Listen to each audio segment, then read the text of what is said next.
The ACWR recently got an update with Season 5 where it saw a whole load of new attachments get added to it. Let's get into the ones I'd recommend for it. Make sure to stick around as later on in the video I'll be giving my reasoning behind these attachments. Let's get into it. First off, we've got the TR1 thermal sight, then we've got the Bravo 3 times, and then finally the Fusion HOLO. For the magazine, we've got the standard issue extended and the standard issue. These are the only two options. For the underbarrel, we've got the COBRA grip and the STNR laser sight. And then for the muzzle or barrel, we got the default muzzle, the wrap suppressor, and finally the Warhawk compensator. With the recent updates that came with Season 5, a lot of changes to many weapons have occurred, for better or for worse. One of the better changes coming to the ACWR. When this weapon first came out, it was in a really bad spot, being one of the worst assault rifle choices you can make. However, since Season 5, it's now up there as one of the best due to it being a 4 to 5 bullet to kill weapon. Putting this in the upper tier assault rifles for close to medium range engagements, sort of 0 to 40 meters in Battlefield 2042. And because of this, it's now one of my recommended picks for those of you that like close to medium range action.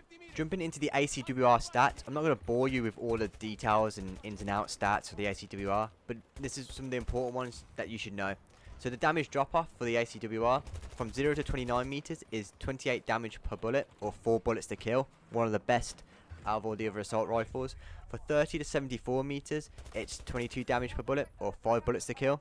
And in 75 meters plus, it's 18 damage per bullet, or 6 bullets to kill. Let's break down my attachment choices. Starting off with the sights, standard across the board, TR1 thermal, like I said, helps me see enemies through any foliage, or if they're sort of darting in and out of cover, or in and out of smokes, just highlights and makes them easy to see. We've got the Bravo 3 times, just for that extra range, sort of medium range, if I need sort of, a better magnification. The Bravo 3 times helps me out.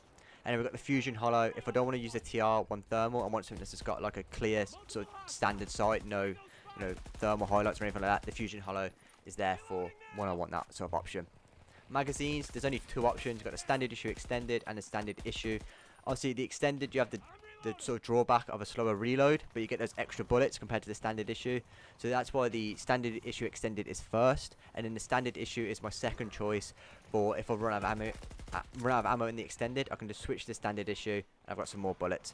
For the underbarrel, we've got the BCG light grip and down sight accuracy is a plus, really helpful for sort of medium range engagements, just aiming down sight, that kind of thing.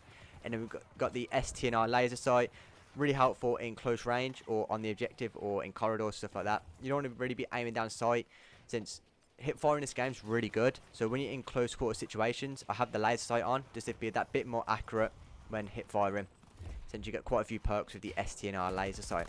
For the barrel, we've got the default muzzle for that better accuracy, the wrap suppressor for that mini-map stealth at 40 meters plus, and the wrap suppressor is the only suppressor in the game that doesn't sort of hit the overall damage. So there's no sort of damage like decrease or anything like that when having the wrap suppressor compared to other suppressors in Battlefield 2042.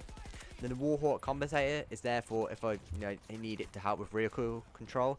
However, I have found the ACWR is a laser beam without it, but that option is there for those of you that may sort of struggle with the recoil. The Warhawk compensator will help with that.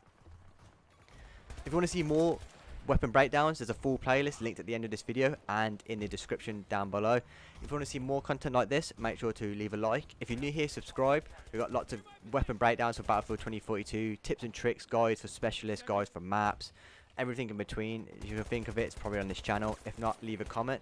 Let me know what your thoughts are on this setup. What would you change? What would you add? Let me know. I'd like to see what you guys are running. And yeah, until the next one, have a good one.